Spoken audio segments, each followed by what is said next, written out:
Alô, meu povo! Bem-vindo, bem-vinda mais uma vez ao Estação Plural. Obrigada pela companhia e por dividir um pedacinho da sua noite com a gente. O Estação Plural está sendo transmitido pela TV Brasil e pelas rádios Nacional e MEC.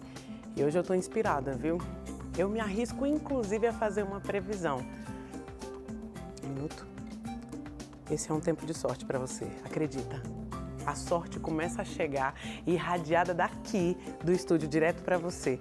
O nível de felicidade, meu bem, tá incontido. Ó, eu, Mel, Fefito, estamos na melhor das companhias. Nosso convidado de hoje é uma das maiores vozes da música brasileira, senhoras e senhores.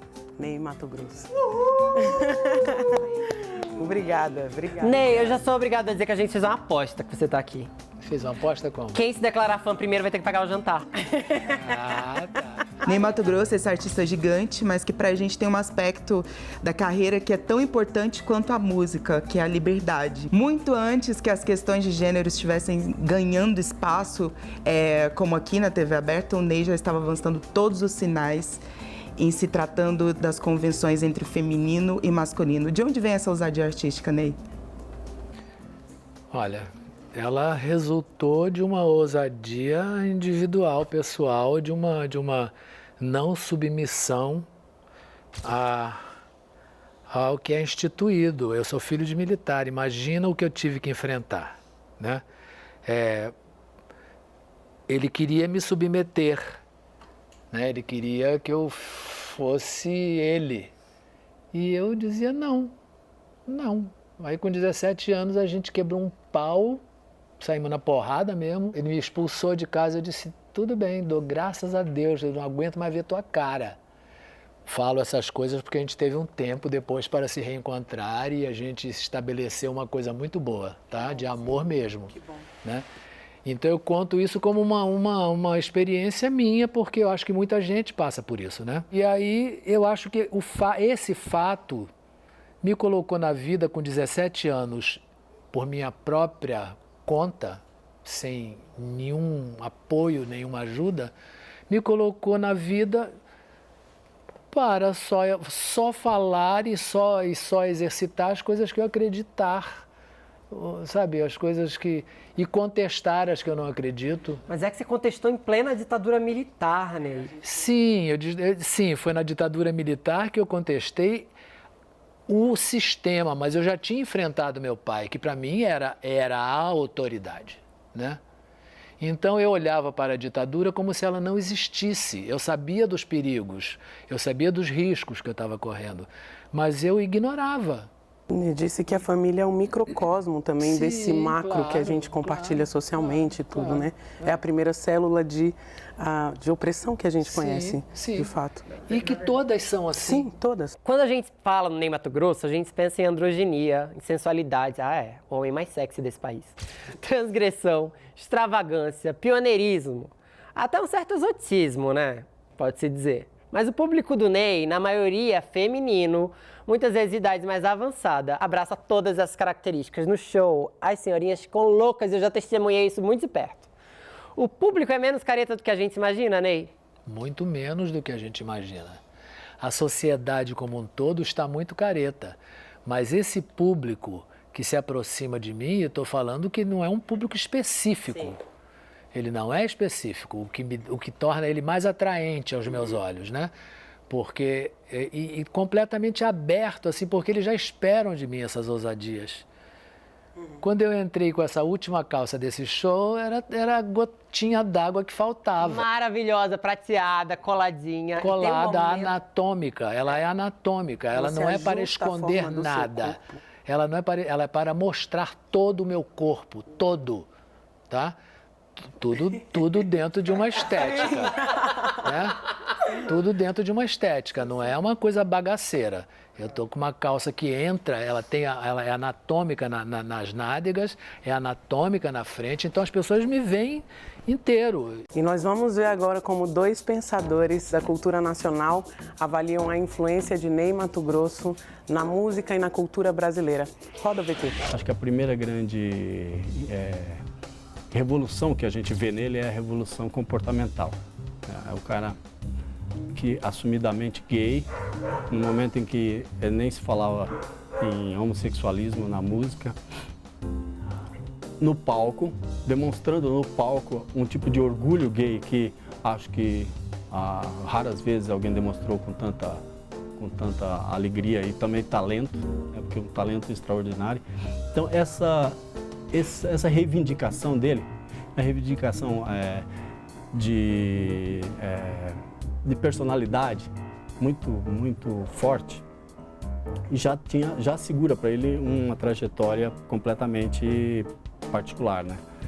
Mas, ao mesmo tempo, ele também tem diálogos muito ricos com as novas gerações. Ele é um cara que não é monolítico, assim, um cara que tem uma verdade que vai defender até o final da carreira. Você vê ele em muitas fases, cantando muitas coisas diferentes. É um intérprete de um moleque inacreditável, assim, se for ver as coisas que ele já cantou. Como ele veio de antes da bossa nova, a influência musical dele anterior à bossa nova, ele ouvia rádio, ouvia, como disse, Angela Maria, aquelas coisas todas, ele tem um pé nesse lugar do cabaré, da Angela Maria mesmo, que é meio brega, meio cafona, no mais rico que essas coisas podem trazer. Porque quando você elimina esse lado, e muita gente eliminou, só quer ir para um lado sofisticado, você perde metade das coisas. E talvez a metade mais quente, sexual, que é uma coisa que o Ney é, né? Então ele jamais perderia isso. Eu acho que isso que faz ele conseguir transitar tão bem por tantos gêneros e tantos personagens. É muito difícil você ter um cara que tenha mesmo que tenha a mesma disposição dele de enfrentamento, ou mesmo que tenha o mesmo talento cênico. O Ney é um cara de cena, um artista performático muito excepcional. Ele seria excepcional em qualquer cultura. O primeiro que eu falei é esse aqui. As fotos são incríveis, vai ser difícil um segundo, porque olha essas fotos dentro. Olha isso aqui, ó. Seja, né? Isso aqui é 78, algo assim, 78. Então o cara, ele podia fazer o que ele quisesse, né? Aí aqui já vai entrando aqui nos anos 70, vai entrando para os anos 80. Essa aqui vendeu muito, que é o que tem o Viajante. Aqui é um ao vivo, ele de bicho, ele maravilhoso. Que já é anos 80, virando para os 90 quase. Pegando os LPs, né? Aí depois veio toda a fase de CD. Olha que legal. Meio um ET, olha aqui, uma coisa do outro lado, né? De outro planeta, assim. Você encontrar um discípulo dele com a mesma pegada, a mesma capacidade, aí sim é uma coisa, como, sei lá, um Pelé novo, entendeu? É uma coisa que não acontece, é muito raro. O Ney, quando tá inteiro, que aí ele vai no palco, aquele bicho, aquele homem, aquela mulher, aquela coisa toda misturada. Aí é o maior artista, um dos maiores artistas do mundo, sem dúvida. Em que momento você decidiu que tinha muito de feminino em você? Que decidiu não, que você percebeu que tinha muito de feminino em você e que era importante brincar com isso, com essa barreira. Eu não percebi isso, eu não percebi que tinha muito de feminino em mim. O que eu entendia era o que me levou à compreensão da coisa, né? Porque eu fazia um gesto, que para mim um gesto, seja de qualquer pessoa. Quer dizer, por que um bailarino pode ter um gesto mais poético e um cantor não pode, porque o cantor seria taxado, sabe? Então, aí quando eu via que as pessoas ficavam perturbadas, aí eu dizia assim, mas isso é uma loucura, isso é um gesto não tem qual é o limite entre masculino e feminino, né? O fato de questionar só de questionar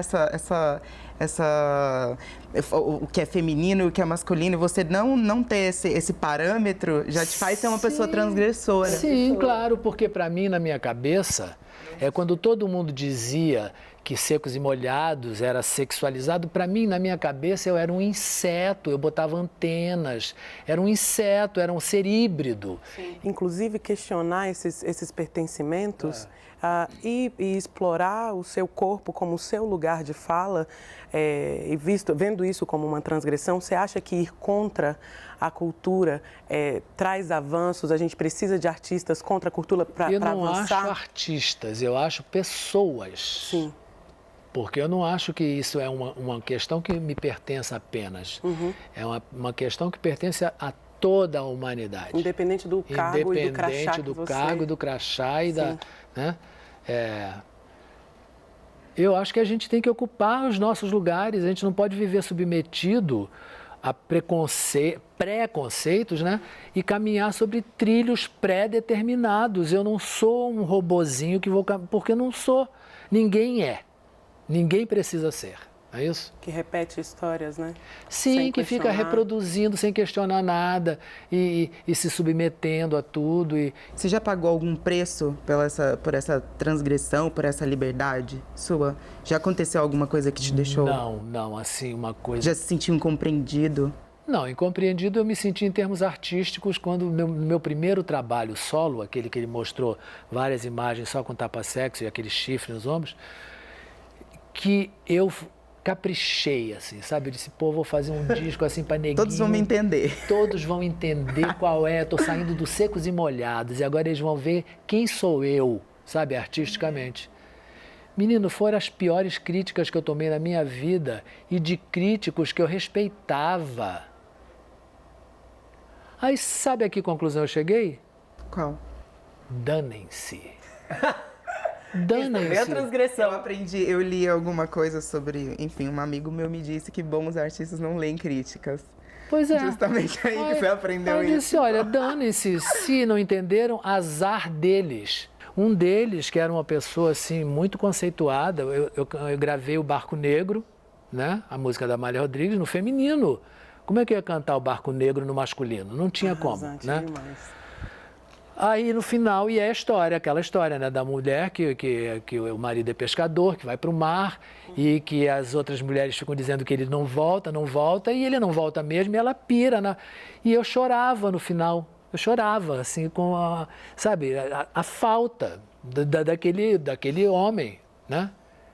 Aí o camarada escreveu que eu chorava igual uma rameira. Isso. Nossa, um crítico, Muito baixo ele, machista, né, ainda.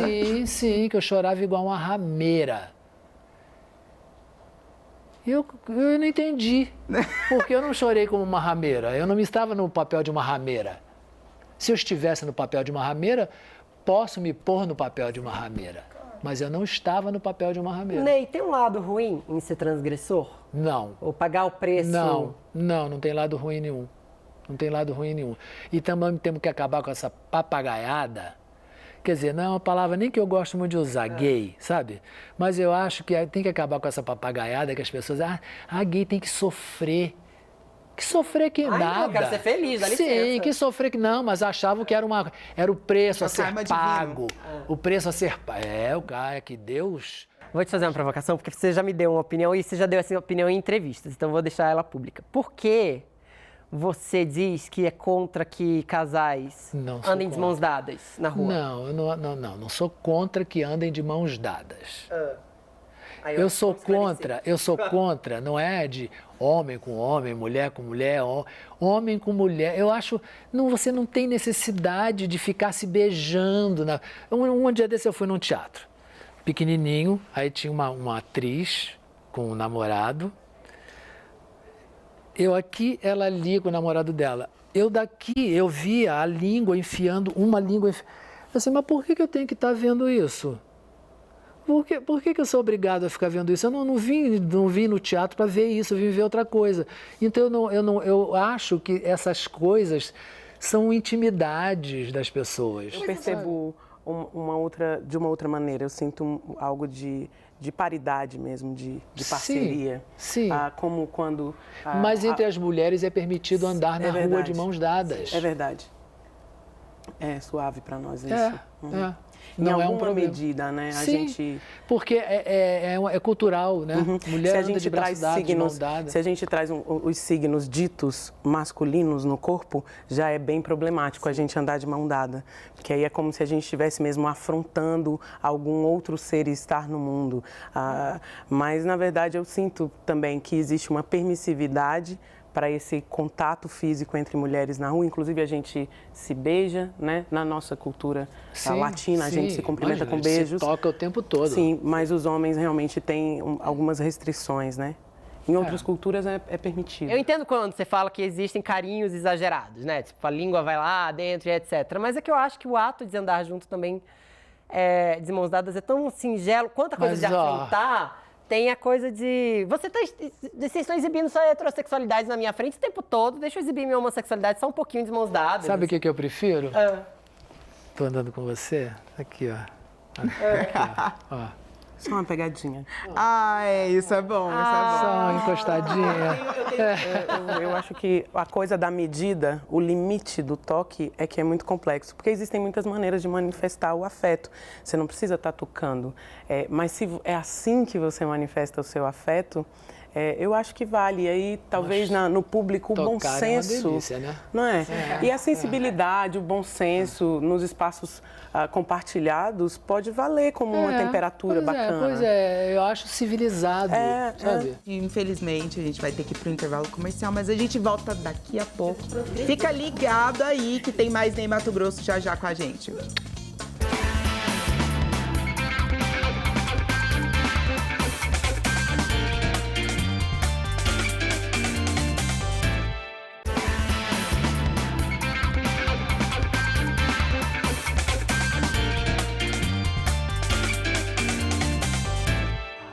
Oi, gente! Estamos de volta com a Estação Plural e, pelo amor de Deus, me belisca, Leon Léria. Peraí, Me belisca, Mel. A gente tá com o Ney Mato Grosso aqui no programa. Hoje é um dia de festa aqui. E o assunto de agora é, até o fim desse programa, você vai sair casado comigo daqui, Ney Mato Grosso. Tá, vamos ver. Vamos ver, né? Vamos ver. Eu sou ousadia pura, eu sou transgressão. No palco, o Ney é aquele ser dançante, esvoaçante, maquiado, fantasiado, sensualizador. E o Ney tá aqui, na nossa frente, gente. Esse ser humano elegante, quieto, delicado. Você é diferente no palco e na vida do dia a dia? Extremo oposto um do outro. É o extremo oposto? Extremo oposto. E é difícil? Nada, não. São facetas fáceis de administrar? Seria difícil eu carregar aquele comigo, aquilo eu não ia suportar, sabe? O híbrido, Ney. É o híbrido, Aquilo eu não suportaria viver daquela maneira, nem ser aquela pessoa o tempo todo. Eu não ia aguentar, sabe? Então, aquele ser ali, dura, eu costumo dizer que é uma sereia, que vem, baixa, canta e vai embora. É assim, quando eu viro as costas, que acabou o show, já não é mais ele, já sou eu. Inclusive que a fixação de papel é patologia, né? É bom se livrar mesmo, para cada cantinho um papel. O assunto que nós queremos propor agora é justamente o meu eu ficcional. Sabe aquela sua personagem de mim mesma? Pois é, o eu ficcional chega para tornar a vida mais suave. Tem gente que mente a idade, cria um eu ficcional eternamente jovem. Minha sogra mesmo, faz 20 anos que ela tem 29. Entreguei. Você entregou muito! Entreguei, minha sogra. Entreguei. Por exemplo, além da minha sogra, a gay que se monta de hétero entre a família e as amizades taxativas. Amizades, né? Há pessoas trans que só num lugar muito íntimo conseguem ser quem são. Isso parece complicado? Não, vamos pra rua pra ver como é que o povo entende isso. Roda, VT. Vai, Ellen! Linda, maravilhosa! Você vai conseguir, você tá linda! Absoluta destruidora. E aonde a sua vista alcança, é tudo seu. Falar isso com o espelho é fácil. Mas será que a moça do espelho vai me acompanhar naquela entrevista de trabalho? Eu ficcional. Quem você inventou pra te salvar? Quem é você no rolê? Eu entrei para uma universidade federal. Uns 12, 13 anos, eu Precoce, fingia, hein? muito, eu fingia que eu era um artista. Eu tive que vestir uma máscara um pouco mais intelectual para conseguir sobreviver e me adaptar àquele meio inicialmente. Ficava cantando, pra mim era meu mundo particular. Eu escrevia as minhas emoções, colocava na parede e dizia, isso aqui é meu show. Acabei de atender um telefonema que eu tinha certas máscaras que até nos ajudariam. Inventei uma situação que não era real. As máscaras que compõem o meu dia a dia, elas fazem parte de mim. Eu acho que são posturas, na verdade, que eu acabo tendo que tomar em determinados lugares e situações. Olha, eu acho difícil criar eu ficcional, sabia? Para o caso da gente LGBT. Porque a gente é tão transparente em algumas coisas que o eu ficcional soa como se fosse um armário empoeirado e restritivo. Tem nas situações cotidianas também. Mas é natural, eu acho que é isso. Os ambientes, eles vão propondo modalidades diferentes de ser e estar no mundo, né? Aí você fala com um amigo, você tem um tom de tratar. Eu brincava muito com meu irmão quando ele estava ao telefone, porque a gente logo sabia quando ele estava com um amigo, né? Ah, o quê? O quê? Não, sei o quê. Aí, quando era gatinha, ele estava assim, alô, oi. Outro tom de voz, é uma outra pessoa, uma elegância, né? Uma sobriedade. Mas são comportamentos diferentes, né? A gente se comporta de uma forma na nossa família, porque a gente é criado para ter aquele respeito, aquela coisa toda. E aí, quando a gente encontra com os amigos, a gente extravasa, samba, grita, fala um monte de besteira. E quando a gente está no ambiente de trabalho, a gente é um pouco mais contido. Não sei, eu acho que meu trabalho, eu exercito tanto isso que... Você veste personagens diferentes, múltiplos. É, assim. que eu não sou nada, só isso aqui é só, apenas. Você já tentou parecer sabe?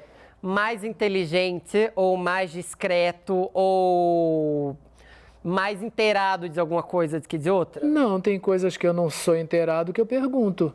Essas máscaras, a gente, em algum momento da vida, a gente usou alguma, né? Quer dizer, não são máscaras para se esconder, são máscaras para te proteger, inclusive, né? Quando a gente fala máscaras, parece uma coisa tão vilã de novela, né? Mas não é, mas são máscaras mesmo, né?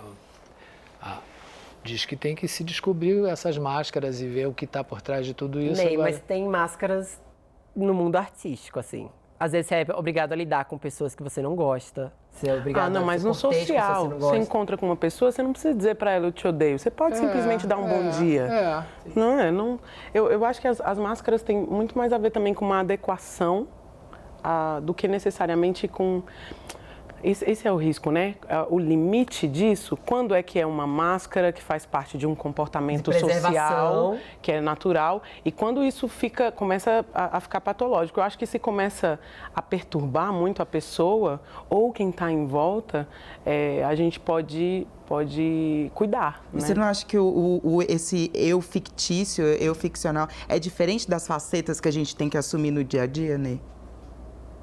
Não tem uma diferença entre o eu ficcional e as facetas mas eu do dia a dia? não entendo muito o que gera isso, sabe? Não sei mesmo o que. Insegurança? Talvez. É uma das Insegurança, vontade de se preservar. No meu caso, quando eu tentava parecer hétero, era pra fugir do bullying. Porque tinha muito aquela coisa de se comporta como homem, fala grosso, ou não faz determinado tipo de brincadeira. Então, você tentava de todo jeito se enquadrar, ou tentava de todo jeito gostar da menina mais bonitinha do colégio, etc. Isso era uma máscara, mas era uma máscara dolorosa também. Mas não era uma máscara sociopata, no sentido de que virava algo que ferisse os outros, feria a mim. Eu vou te contar uma coisa, eu nunca tive problemas com mulheres, eu sempre transei com mulheres. Agora, eu nunca entendi a cabeça delas. Nós somos loucas mesmo. Eu nunca entendi, porque sabe o que eu achava? Assim, tava tudo bem, tava tudo certo, mas ali na virada da montanha tinha uma coisa esperando ali, que é uma coisa que se chama casamento, que eu tenho horror. É mesmo, Ney? Ai, meu Deus, eu comecei o bloco propondo casamento pro Ney. Pronto, vai embora, tchau. Já não vai rolar. Tchau, acabou, já levei um toco hoje. Sem nem um sorvete, devia ter ido pelo sorvete. Nem te levei pro sorvete, já me deu toco. Mas já chegou com um casamento também? As pessoas acreditam que você é calmo e pleno quando elas te veem assim à primeira vista? Mas elas eu sou calmo. Eu sei que sim, eu já jantei com você e foi maravilhoso. Eu sei que você é exatamente essa pessoa que você está aqui. Mas tem muita gente que deve imaginar que o Ney é o Ney do palco. Que deve achar que você está ali ultra contido. Mas aí é a cabeça delas, né? Inclusive, já assim, eu cheguei a ir com uma pessoa para a cama que esperava que eu fosse... Um vulcão. Mastigar inteira, arrancar pedaço. Eu disse, não, eu gosto de carinho. Aí a pessoa não quis. Quem é esse híbrido no palco? Ele é homem, ele é mulher, ele é inseto, ele é felino, ele é tudo, ele é todas as coisas que me interessam, sabe? Ele forma o meu ideal, né? Eu gostaria de ser uma águia, né? Eu gostaria de ser um tigre, sabe? Essas coisas todas vão formando a gente num lugar que eu não sei nem onde é, mas que está tudo presente, né? Eu acho interessante que exista um lugar quase sagrado, né, o palco. Sim. E lá você Sim. atualiza esse discurso. Felizmente me foi dada essa oportunidade, né, de ter o palco para realizar tudo isso, né? E há quem escreva, quem desenhe, quem pinte, mas essa coisa do espelho também, porque eu acho que as pessoas acabam vendo nesse hibridismo todo no palco, é um espelho, né? E aí ela se assiste na forma que ela consegue ver e capturar. Ou do jeito que ela gostaria de se expressar e não consegue. Sim, mas sabe o que eu digo para elas? Não se satisfaçam com a minha manifestação. Faça a sua. Faça a sua. Né? Sempre falei isso. Sejam vocês, não se satisfaçam comigo, né? Quem são vocês? Sejam, né? Você não respondeu uma coisa. Quando você era adolescente, você tentou se enquadrar nos gostos do seu pai antes de bater de frente com ele? Porque isso não, nos gostos dele não. Nos gostos dele, desde muito novinho, porque estamos falando de uma outra época. Sim. Estamos falando da década de 50, assim, quando eu era adolescente, né? Era muito difícil você encarar essa possibilidade de transar com um homem. Eu morava em Mato Grosso, né? Então tinha uma pessoa na cidade que era a Geni da cidade. E aquilo me apavorava, porque dizia assim, para ser isso, Deus me mata. Porque eu não quero passar na rua e ser apedrejado, sabe? Pedra na Geni. Então, esse momento, mas isso foi uma coisa assim na minha adolescência em Mato Grosso, porque no momento em que eu saí de casa, que eu saí de casa com 17 anos para servir a aeronáutica, né? Eu vi coisas do Arco da Velha ali dentro. Coisas que me possibilitaram até, se eu quisesse, ter realizado isso lá dentro, mas eu não fiz. Jura que você não aproveitou no ambiente mais masculino do mundo, que deve ser super homoerótico? Não, é homoerótico, mas eu não queria fazer só por fazer, eu queria fazer com alguém que me... Eu vou dizer para vocês o que eu vi lá dentro. Nosso alojamento era do lado de fora e era assim, era da polícia da aeronáutica e eram remadores másculos. Eu falei isso para a Hebe, ela disse que não podia ser másculos. Foi quando começou uma discussão porque eram másculos. E eu vi assim dois. Era uma beirada de muro no segundo andar, um sentado assim, de perna aberta, e o outro em pé aqui, abraçados. E isso foi de madrugada, um calor danado, eu não conseguia dormir. E eu levantei e fui na varanda. Quando eu deparei com isso, o que foi mais enlouquecedor foi ter percebido, não dois homens, foi ter percebido que entre aqueles dois homens existia uma coisa que me parecia ser uma bolha que os protegia. Eu não podia imaginar que houvesse amor entre pessoas do mesmo sexo. Eu tinha 17 anos, saindo de Mato Grosso, eu não sabia disso, que isso era possível. Não sabia que... E isso foi a coisa que mais afetou o meu pensamento. Sabe, foi perceber não o toque masculino um com o outro, porque isso eu sabia. Isso mesmo ali dentro do quartel, de brincadeira, existia isso o tempo todo. Sabe, todo mundo se pegava, todo mundo passava a mão. Isso eu sabia. Agora, perceber que havia um sentimento naquela história ali, aquilo foi realmente revolucionário na minha cabeça. Então eu decidi, eu sabia que inevitavelmente eu chegaria a esse confronto, né? Que eu chegaria à realização disso.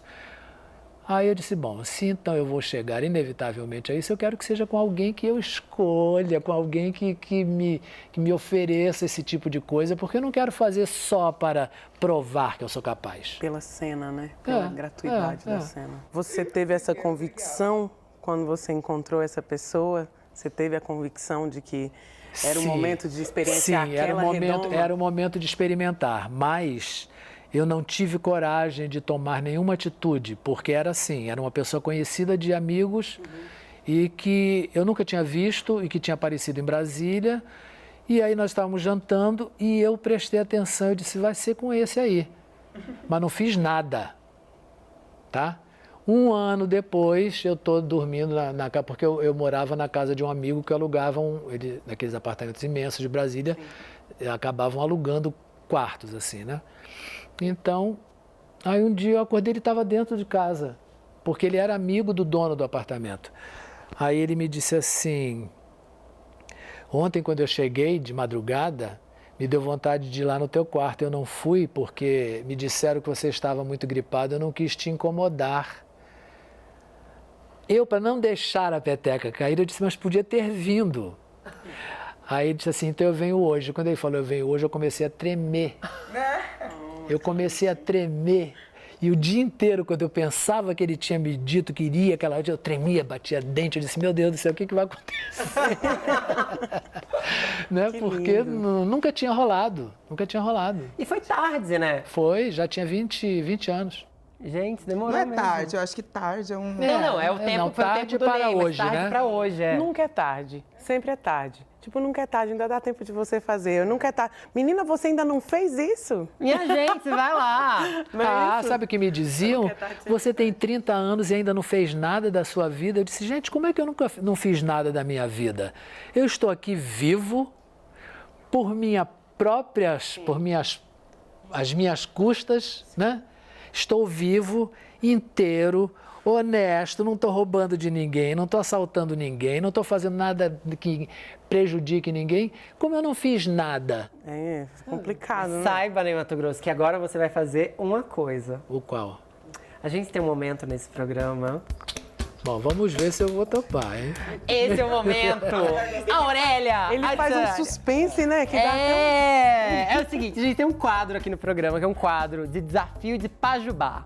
A gente tem um amigo muito querido, o Vitor Ângelo, que escreveu um dicionário de Pajubá, que é uma linguagem derivada do mas Yorubá, eu não conheço. que transexuais e travestis e a população LGBT usava nos anos 70 e 80. Mas a eu gente não usa algumas conheço expressões quase hoje, nada. tipo a Qué, da Elza.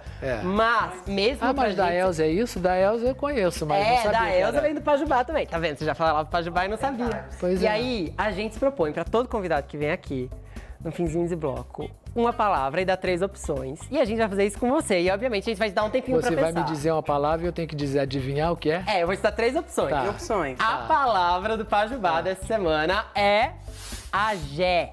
Nem Mato Grosso, agé quer dizer um menino magrinho. Talvez tipo eu, tipo você. Magricelo. B, agé quer dizer ruim. Ou C, agé quer dizer polícia. Segura, a gente vai ter 1 minuto pra pensar. Você aí de casa, se não souber, pensa também, não vale dar Google, mas se souber, já começa a dizer pra gente na hashtag Estação Plural aí nas redes sociais, hein? A gente volta em 2 segundos com a resposta do Ney.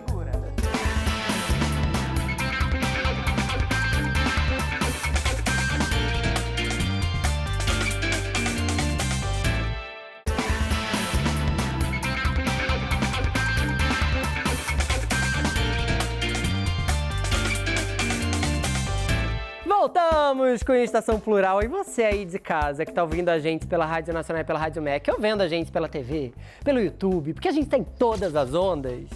Você sabe o que é agé? Você conseguiu responder o nosso desafio de Pajubá? Quero saber se Ney Mato Grosso sabe o que é agé. Agé é polícia, um menino magrinho ou ruim? Eu vou ficar com polícia, eu não sei. Não faço a menor ideia. Aí Você eu acha fico que- pensando que agé, como é uma palavra que parece com axé, pode não ser legal misturar. Não sei, vou chutar em menino magrinho. É porque é uma coisinha gostosa, cheia de axé, né? Já entendi. Você tá terrível hoje. Você tá ousado. E você, Mel, você quer chutar? Exibindo. tá, ele tá assim se agora. exibindo, é. É pra você, Ney. Eu sei. Você também vai chutar? Eu vou chutar, óbvio que eu vou chutar. É ruim. Eu tenho um ódio da Mel, que ela acerta todo pra Jubá! Tá certo, é ruim. Axé é ruim. Axé é bom. E axé é ruim. Se bem que tem o axé do mal também. Nossa, mas faz todo sentido que um seja antônimo do outro. E um problema de dicção acaba com o significado da Acaba, coisa. você trupicar aqui, ó, já perdeu. Depois da palavra, o gesto é a maneira mais efetiva de se comunicar. O gesto é uma linguagem. Eu sou daquelas que falam com a mão mesmo, eu saio me mexendo. Como é que as pessoas lidam com os seus gestos no dia a dia? Olha só o que o povo fala. Eu tô aprendendo muita coisa com voguing. Seguro muito a mão assim porque eu me sinto protegida. Mexo muito no meu cabelo. Eu sou uma pessoa que faço muito gesto. O que será que as pessoas aprontam, hein? Qual será que é o gesto que elas mais fazem? Então, Carolina, eu queria saber de você se você gesticula muito quando você fala. Tô tímida, daí eu fico com a mão no bolso. Principalmente com as mãos, assim, quando eu tô falando. Ansiedade é o estralar os dedos. Me ajuda a tirar um pouquinho da ansiedade. Meu gesto que me define é assim. Assim, aí faz assim. Eu então, gosto. Assim, assim. Nossa. É isso aí, o gestual de uma pessoa é a maneira como ela se comunica com o mundo através do corpo. Segundo Bertold Brecht, a gestualidade é um conjunto de marcas produzidas pelo corpo que acabam determinando a situação de uma pessoa em relação a um determinado grupo. Veja, inclusive criando barreiras de classes sociais. Agora imagina, a sua gestualidade pode dizer de onde você vem, ou mesmo que tipo de educação você recebeu. É complicado. O gesto é uma produção do corpo com significados muito complexos. Ney, como você chegou à sua gestualidade em cena, em performance? Bom, eu parti de um princípio que eu não queria ser um crooner de uma banda. Eu não queria ser o crooner. Aí, na primeira apresentação que a gente fez, eu perguntei o que vai sobrar de espaço aqui para mim. Me disseram assim, esse metro quadrado aí é seu. Eu disse, então aqui eu vou fazer o que eu quiser, tá bem? Eles disseram, tá bem, mas eles não sabiam o que eu ia fazer, nem eu. Eu tinha, sim, uma intenção de me liberar, né? De me liberar, mas eu não sabia o que eu ia fazer, né?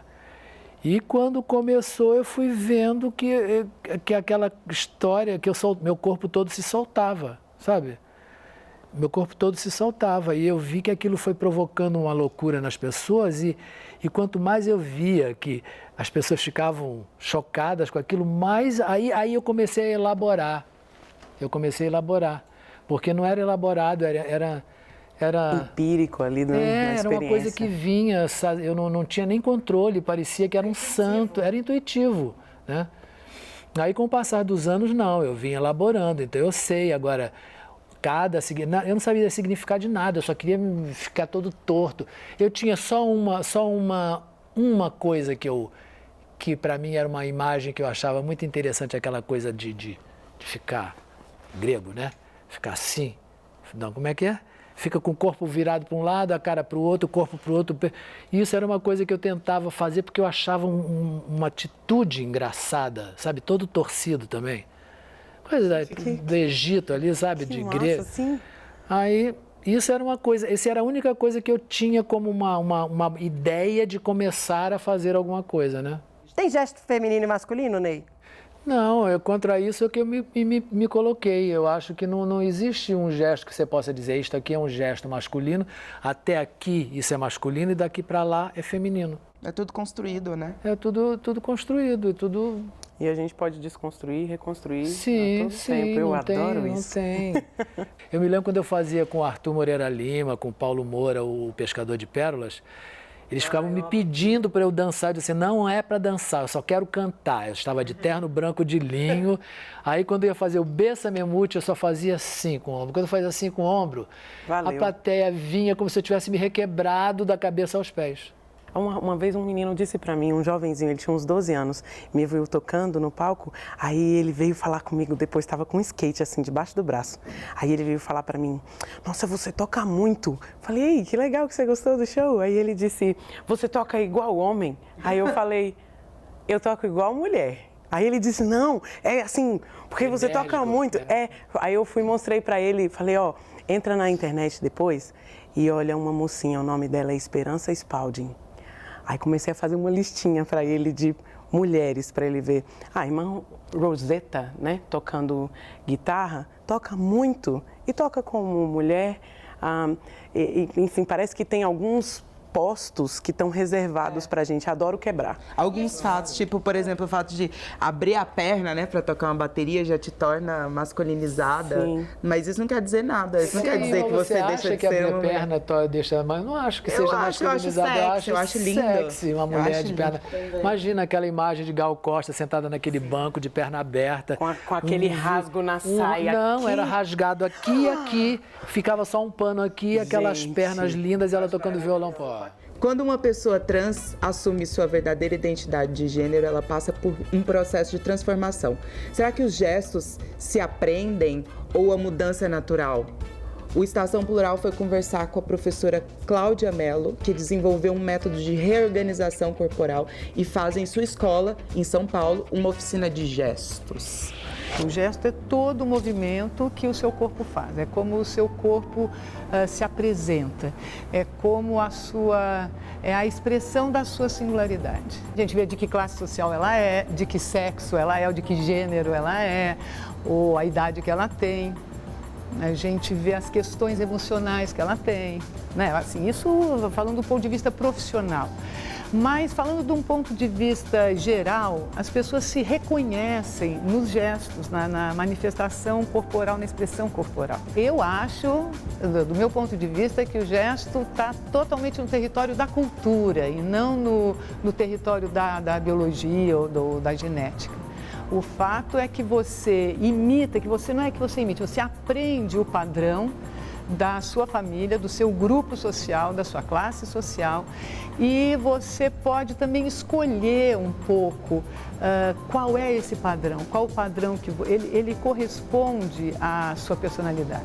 Eu acho que pode até ter um treino, como as meninas andam na ponta dos pés para fingir que são mocinhas, empinam o peito, ou o rapaz põe a mão na cintura, do jeito que o papai põe, os meninos imitam muito os homens mais velhos, os ídolos dele, os garotos que jogam futebol fazem gestos igual o Neymar, correm igual o Neymar, né? Mas não é, eu acho que tem sim uma imitação, mas eu acho que no caso de uma troca de gênero, que não é tão exterior assim, não é tão superficial a mudança. Eu acho que o padrão feminino está introjetado nessas pessoas que mudam de sexo, do masculino para o feminino. Esse padrão está introjetado, mas muito antes delas virem a se vestir de mulher. E cada caso é um caso, né? Por exemplo, os travestis, eu não acho que os travestis assumam um gestual de mulher. Eles assumem um gestual de travestis. Você não vê meninas andando como os travestis. Os travestis andam como travesti, né? Aquela bunda para trás, o peito empinado, um andar mais... um pouco mais provocador e um pouco mais bravo também, né? Sempre que eu vejo, eu morei um tempo lá na Praça Roosevelt e eu via muitos travestis, eu sempre falo assim, com essa aqui eu não me meto. Né? Eu mulher não, mas assim, eu acho que nenhum homem se mete porque tem um jeito lá, assim, precisa ser macho pacas para poder virar travesti, sabe? Internamente, eu acho. Então, elas têm uma atitude, têm uma coleção de gestos que é própria dos travestis. Olha, eu discordo bastante desse final que ela falou aí, porque eu acho o seguinte...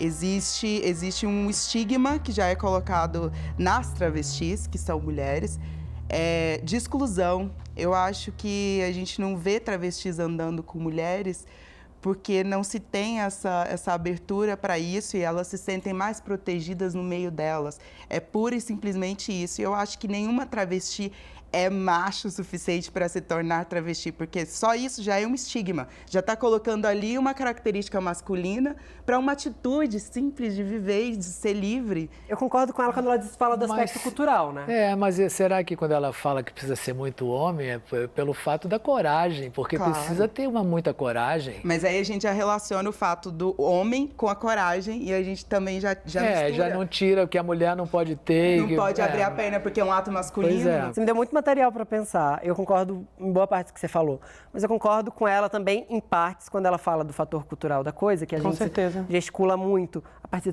do fator cultural, mas aí me pego pensando no caso de crianças transgêneros. Elas não tiveram vivência cultural o suficiente para aprender comportamentos e ou gestos. Me fala se estou sendo excludente aqui ao dizer isso. Femininos ou masculinos, dependendo da transgeneridade.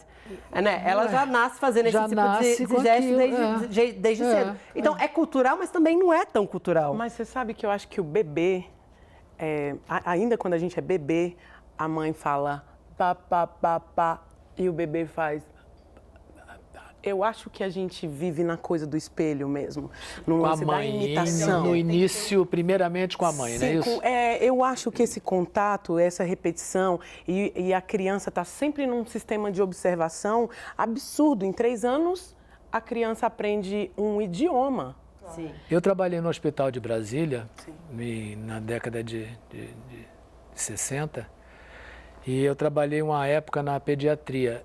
E eu ficava já lá nos anos 60 muito impressionado com a quantidade de crianças hermafroditas, com 2 sexos. É mesmo? Sim. É um assunto muito fascinante, mas eu ainda tenho que voltar para falar de gesto, porque eu quero saber do Ney. Desculpa, você queria falar outro, mas... queria saber do Ney se você gosta de aprender gestos novos. Se você fica pesquisando para os shows, assim, sabe? Não. E ali, porque aquilo dali tudo eu vou fazendo. Você não se inspira em ninguém? Não. Porque eu tava vendo a Grace Jones outro dia, ela canta uma música inteira num show dela. E a Grace Jones já tem, sei lá, 70 anos, mais ou menos, por aí. Ela é maravilhosa, altiva. Ela canta a música inteira fazendo um bambolê. Eu acho. Eu vi. Sensacional. Olha, eu vou voltar lá àquela imagem. Uma imagem que sempre me impressionou muito foi o Nijinsky fazendo aquele fauno. Ele fazia exatamente baseado nesse gesto que dizem que é grego, mas é indiano também, né? Egípcio também, né? E aí, isso é uma coisa que sempre me despertou uma coisa para eu, sabe, a partir dali mas não tenho nada ensaiado. Às vezes, tem dias que eu faço alguma coisa que eu acho muito bom, no dia seguinte eu quero fazer, eu não me lembro mais. Sabe? Tem que gravar. Eu não sei o momento exato em que aconteceu, porque alguma coisa me levou àquilo, sabe? Agora, eu dependo muito da plateia, né? Sim. Mas você tem uns pontos chaves, uns gestos chaves, não tem? Sim. Que você mapeia no show. Sim. Aqui, nesse momento, nessa canção, eu faço isso. Sim. E aí, a partir dali, você desmembra também, Sim, né? sim. Eu tenho algumas coisas chaves, assim, em função de luz, tá? Fecha o foco. Ali naquela luz, então ali eu tenho uma coisa que, se eu acho que funciona, eu repito. Mas quando eu saio daquilo, eu já posso desvirtuar aquilo, virar outra coisa completamente, que depois de acontecer, eu não me lembrar no dia seguinte. A luz constrange a pessoa, às vezes, né? Quando ela tá errada, né? O próprio artista, né? Ele perde um pouco a empolgação. Se a luz, que eu, em geral, faço as luzes do meu show, né? Sim. Então, eu de costas, se eu percebo que não entrou uma luz ali, aquele calorzinho, aquilo me dá Te desequilibra. Me desequilibra, porque eu tô todo posto dentro de uma coisa que foi criada, toda imaginada, sabe? Não tem nada por acaso ali, né?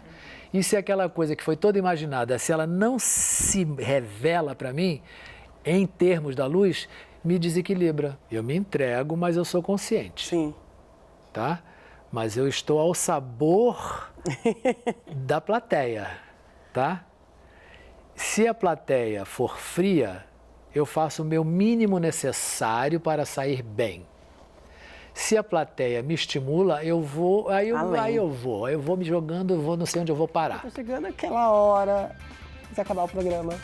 A gente podia ficar aqui, ó, conversando um monte, pedir uns bons drinks. Sei nem se o Ney bebe, mas a gente já pedir uns drinks, já pedir pra ele cantar. Pede sem álcool. Bota uma Madonna, uma Cher, depois já bota um Ney Mato Grosso, só pra gente ficar nesse momento divas e divos.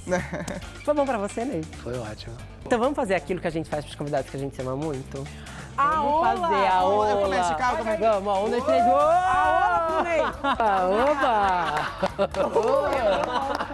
Maravilhoso! A gente volta na semana Agora eu vou que vem. falar uma coisa aqui bem picante. Fala. Não consigo tirar meus olhos daquelas pernas que cruzam e descruzam na minha frente. Ela arrasou! Hoje é coxa, hoje! Ela tava bem falando, hoje eu vou arrasante. Gente, já amei. Sabe o que é isso? Sabotagem dos colegas. Sabia que eu ia te pedir em casamento? Não. Vou lá, vou quebrar meu colega. Não arrasou. Fefito paga o jantar hoje, já tá tudo certo. Ney, volta sempre. Repete mais vezes com a gente. Meus amores, a gente se vê semana que vem e a gente se vê semana que vem você em casa também. Toda sexta às 11 e toda segunda à meia-noite. Vem pra Estação Plural. A gente se vê em breve. Beijo!